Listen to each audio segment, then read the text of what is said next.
اور تمہارے لیے جائز نہیں کہ جو چیزیں تم انہیں دے چکے ہو اس میں سے کچھ واپس لے لو، سوائے اس کے کہ دونوں کو اندیشہ ہو کہ اب رشتہ زوجیت برقرار رکھتے ہوئے دونوں اللہ کی حدود کو قائم نہ رکھ سکیں گے۔ پھر اگر تمہیں اندیشہ ہو کہ دونوں اللہ کی حدود کو قائم نہ رکھ سکیں گے، سو اس صورتحال میں ان پر کوئی گناہ نہیں کہ بیوی خود کچھ بدلہ دے کر اس تکلیف دہ بندھن سے آزادی لے لے، خلا لے لے۔ یہ اللہ کی مقرر کی ہوئی حدیں ہیں، پس تم ان سے آگے مت بڑھو، اور جو لوگ اللہ کی حدود سے تجاوز کرتے ہیں سو وہی لوگ ظالم ہیں۔ اگر بیوی طلاق لے تو پھر بیوی کو کچھ چیزیں چھوڑنی ہوگی، خاوند کو دینی ہوگی۔ پھر اگر اس نے تیسری مرتبہ طلاق دے دی تو اس کے بعد وہ اس کے لیے حلال نہ ہوگی یہاں تک کہ وہ کسی اور شوہر کے ساتھ نکاح کر لے، جسے حلالہ کہتے ہیں۔ پھر اگر وہ دوسرا شوہر بھی طلاق دے دے تو اب ان دونوں یعنی پہلے شوہر اور اس عورت پر کوئی گناہ نہ ہوگا اگر وہ دوبارہ رشتہ زوجیت میں پلٹ جائیں، بشرطے کہ دونوں یہ خیال کریں کہ اب وہ حدود الہی قائم رکھ سکیں گے۔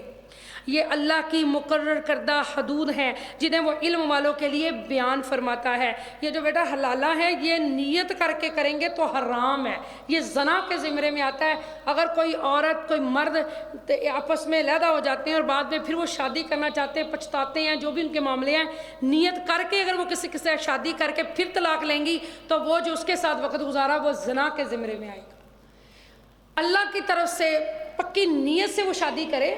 خدا کی طرف سے طلاق ہو جائے تو پھر کوئی گناہ نہیں ہے، لیکن نیت کر کے وہ حلالہ کرنا وہ ناجائز ہے، بالکل غلط ہے۔ اور اکثر اس طرح کے ہم نے قصے سنے ہیں کہ پھر وہ طلاق بھی نہیں لوگ دیتے۔ تو اس لیے یہ چیز جو چیز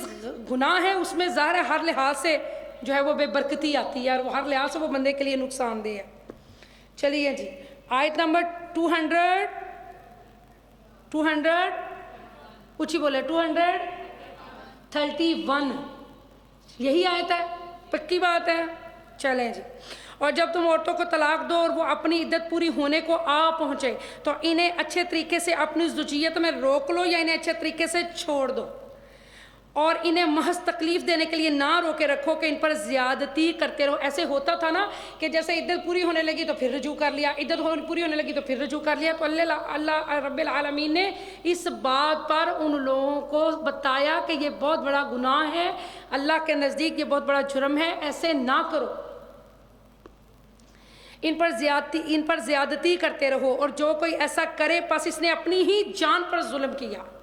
ٹھیک ہے، غلط ہے یہ ظلم، تم اپنی جان پہ کر رہے ہو، عذاب تمہیں سہنا پڑے گا اس کا، کیونکہ اللہ سے تو کچھ چھپا نہیں، اللہ تمہاری نیت جانتا ہے کہ تم عورت کو صرف تنگ کر رہے ہو اس کا مال ہتھیانے کے لیے، نہ اس کو طلاق دے رہے ہو نہ اس کے ساتھ صلح کر رہے ہو، لٹکایا ہوا ہے بیچ میں۔ بس اس نے اپنی ہی جان پر ظلم کیا، اور اللہ کے احکام کو مذاق نہ بنا لو۔ یہ کوئی کھیل تماشا ہے شادی بیاہ اور یہ طلاقیں دینا اور پھر فوراً رجوع کر لینا جب تیسرا مہینہ کمپلیٹ ہونے کو ہے، پھر طلاق دینا پھر رجوع کر لینا۔ اللہ کے احکام کو مذاق نہ بنا لو، استغفر اللہ۔ اور یاد کرو اللہ کی اس نعمت کو جو تم پر کی گئی ہے، شادی نکاح، اور اس کتاب کو جو اس نے تم پر نازل فرمائی ہے، اور دانائی کی باتوں کو جن کی اس نے تمہیں تعلیم دی ہے، وہ تمہیں اس امر کی نصیحت فرماتا ہے۔ اللہ سے ڈرو اور جان لو کہ بے شک اللہ سب کچھ جاننے والا ہے۔ اللہ کہ جو کتاب میں اللہ تعالیٰ نے تمہیں تعلیم دی ہے اس کے اوپر عمل کرو، اللہ سے کچھ چھپا نہیں ہے۔ تو ایسے منع کیا گیا کہ جو لوگ ایسے کرتے ہیں۔ اور جب تم عورتوں، اکثر مائیں کہہ رہی ہوتی ہیں طلاق نہیں دینی، انہوں رولنا ہے۔ تو جس عورت نے فیصلہ کر لیا آپ کیا اس کو کہہ سکتے ہو؟ دعا کرنا، ایک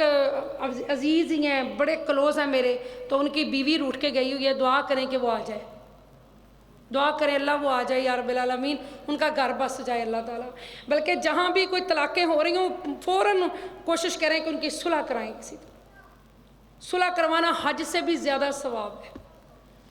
اور جب تم عورتوں کو طلاق دو وہ اپنی عدت پوری ہونے کو آ پہنچے تو جب وہ شرعی دستور کے مطابق باہم رضامند ہو جائیں تو انہیں اپنے پرانے یا نئے شوہروں سے نکاح کرنے سے مت روکو۔ جو ان کے متولی ہیں ان سے کہا جا رہا ہے، جو اس کے بھائی ہیں، جو چودھری بنے ہوئے ہیں، باپ کہتا ہے میری عزت نہیں رہنی، اکثر بچے لڑائی ہو جاتی ہے، پھر عدالتوں میں بھی کیس چلے جاتے ہیں، پھر کیس چلتا ہے، پھر دونوں میاں بیوی صلح کرنا چاہتے ہیں، چونکہ حقیقت زندگی کی سمجھ آتی ہے، تلخیاں زندگی کی سمجھ آتی ہیں کہ طلاق کوئی اچھی چیز نہیں ہے، تو بعض اب ایسا ہوتا ہے کہ تو میں بڑی ہو چکی ہوتی ہے دونوں خاندانوں میں، اب بچہ صلح کرنا چاہ رہے ہیں، لیکن جو اوپر والے ہوتے ہیں نا بھائی یا باپ، تو وہ کہتا ہے اب ہماری عزت نہیں رہنی، اب یہ تو وہ نہیں انہیں صلح کرنے دے رہے، تو یہاں اللہ نے ان کو کہا ہے کہ تم ایسے نہ کرو،